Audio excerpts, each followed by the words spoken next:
PCOS या PCOD कोई infection नहीं है, ये आपकी बॉडी के अंदर का हार्मोनल और मेटाबॉलिक कम्युनिकेशन ब्रेकडाउन है। Irregular periods, weight gain, acne, facial hair या इनफर्टिलिटी का डर, ये सब सिर्फ सिम्टम्स है। रियल प्रॉब्लम्स होता है हार्मोनल इम्बैलेंस और इंसुलिन रेजिस्टेंस। आज हम समझेंगे पीसीओएस होता क्यों है, पीसीओएस और पीसीओडी का डिफरेंस, सिम्टम्स, डायग्नोसिस कैसे होता है, इसको मैनेज करने के लिए डाइट और एक्सरसाइज और होम्योपैथिक ट्रीटमेंट। सबसे पहले समझते हैं पीसीओएस होता क्यों है। हमारी बॉडी में एक हार्मोन होता है इंसुलिन। इसका काम होता है ब्लड शुगर को सेल्स तक एनर्जी के लिए पहुंचाना। जब हम जंक फूड ज़्यादा खाते हैं, एक्सरसाइज कम करते हैं, स्ट्रेस ज़्यादा होता है या स्लीप प्रॉपर नहीं होता, तो सेल्स इंसुलिन की बात सुनना कम कर देता है। इस कंडीशन को कहते हैं insulin resistance.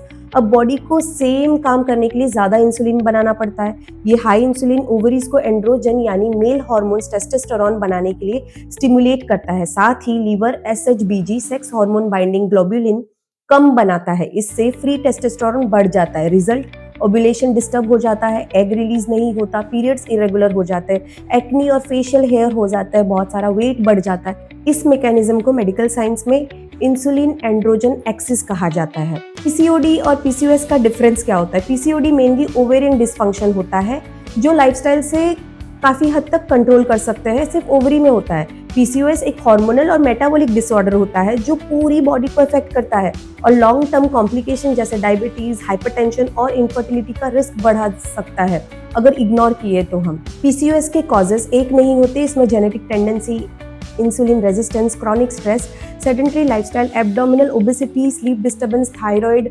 Disturbance, inflammation body में, ये सब बहुत रोल प्ले करता है। लीन गर्ल्स में पीसीओएस हो सकता है, ऐसा नहीं कि सिर्फ वेट प्रॉब्लम जिनको है उनको ही होता है। ये मेंस्ट्रुअल सिम्टम्स है, पीरियड्स लेट आना, इरेगुलर साइकिल, हैवी या स्कैंटी फ्लो, ओव्यूलेशन का ना होना। ये मेटाबॉलिक सिम्टम्स है, एक्नी, फेशियल हेयर ग्रोथ और हेयर थिनिंग। हार्मोनल सिम्टम्स है, वेट गेन, बेली फैट और नेक पर डार्क पैचेस। इमोशनल सिम्टम्स है, mood swings, anxiety, low confidence और डिप्रेशन टेंडेंसी। हर पेशेंट में सिम्टम्स अलग हो सकते हैं।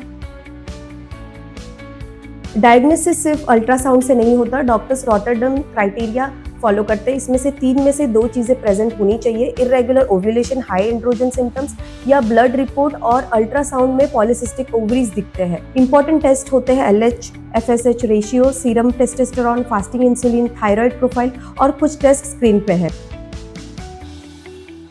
अब डाइट की बात करते हैं। डाइट का मतलब भूखा रहना नहीं होता, गोल है इंसुलिन स्पाइक को कंट्रोल करना। सुबह वार्म वाटर के साथ सोक्ड मेथी या एप्पल साइडर विनेगर सपोर्टिव हो सकता है।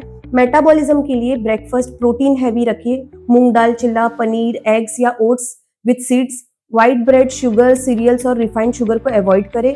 लंच और डिनर में प्लेट रूल फॉलो करें, 50% वेजिटेबल, 25% प्रोटीन और 25% कॉम्प्लेक्स कार्ब जैसे कि मल्टीग्रेन रोटी या फिर अनपॉलिश्ड राइस। डिनर जल्दी करें और 12 से 14 घंटे का ओवरनाइट गैप इंसुलिन रेगुलेशन में हेल्प कर सकता है। एक्सरसाइज पीसीओएस में बहुत इंपॉर्टेंट है। स्ट्रेंथ ट्रेनिंग वीक में 2 से 3 दिन करें, जैसे कि स्क्वाट्स, लंजेस, रेजिस्टेंस एक्सरसाइज। जब मसल स्ट्रांग होता है तो ग्लूकोज अपटेक इम्प्रूव होता है और इंसुलिन कंट्रोल बेटर होता है। डेली ब्रिस्क वॉकिंग 30 मिनट्स, साथ में डेली 20 मिनट्स का योगा, सूर्य नमस्कार, और ये 2 योगा पेल्विक सर्कुलेशन और स्ट्रेस रिडक्शन में हेल्प करते हैं। Balanced high intensity interval training helpful होता है, लेकिन ओवर ट्रेनिंग अवॉइड करें। अब होम्योपैथिक अप्रोच। होम्योपैथी में डिजीज नहीं, पेशेंट ट्रीट होता है। हर पेशेंट का कॉन्स्टिट्यूशन अलग होता है, बॉडी टाइप, स्ट्रेस, पेशेंट का इमोशनल स्टेट और मेंस्ट्रुअल हिस्ट्री, इसी बेस पर रेमेडी सिलेक्ट करते हैं। एम होता है हार्मोन बैलेंस सपोर्ट करना, ओव्यूलेशन इंप्रूव करना, पीरियड्स रेगुलेट करना, एक्नी और हेयर फॉल कंट्रोल करना और फर्टिलिटी को सपोर्ट करना।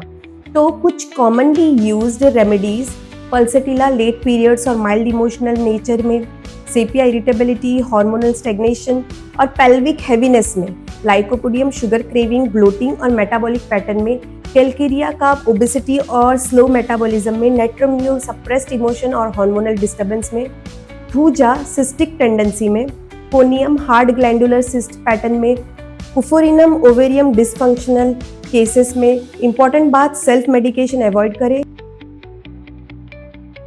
रियल एक्सपेक्टेशन समझना ज़रूरी है। पीसीओएस मैनेजेबल कंडीशन है। इम्प्रूवमेंट डिपेंड करता है एज, सीवियरिटी, लाइफस्टाइल और ट्रीटमेंट कॉम्प्लियंस पर। बहुत पेशेंट में 3 से 6 महीने में भी साइकिल पैटर्न इम्प्रूव होना स्टार्ट हो जाता है, जब लाइफस्टाइल और ट्रीटमेंट दोनों फॉलो किया जाता है। कंसिस्टेंसी सबसे इम्पोर्टेंट फैक्टर है। पीसीओएस कोई परमानेंटली लेबल नहीं है, ये बॉडी का सिग्नल है कि हार्मोन्स और मेटाबॉलिज्म को सपोर्ट की ज़रूरत है। राइट लाइफस्टाइल, स्ट्रेस मैनेजमेंट और इंडिविजुअलाइज्ड ट्रीटमेंट से बॉडी ग्रेजुअली बैलेंस रिगेन कर सकती है। मेरा 7 डेज़ चैलेंज कीजिए, व्हाइट शुगर अवॉइड करें और डेली 30 मिनट्स वॉक करें, वो भी ब्रिस्क वॉकिंग। कमेंट में लिखें I am starting today. Video helpful लगी है तो लाइक करें, शेयर करें, चैनल को सब्सक्राइब करें। Stay healthy, stay happy.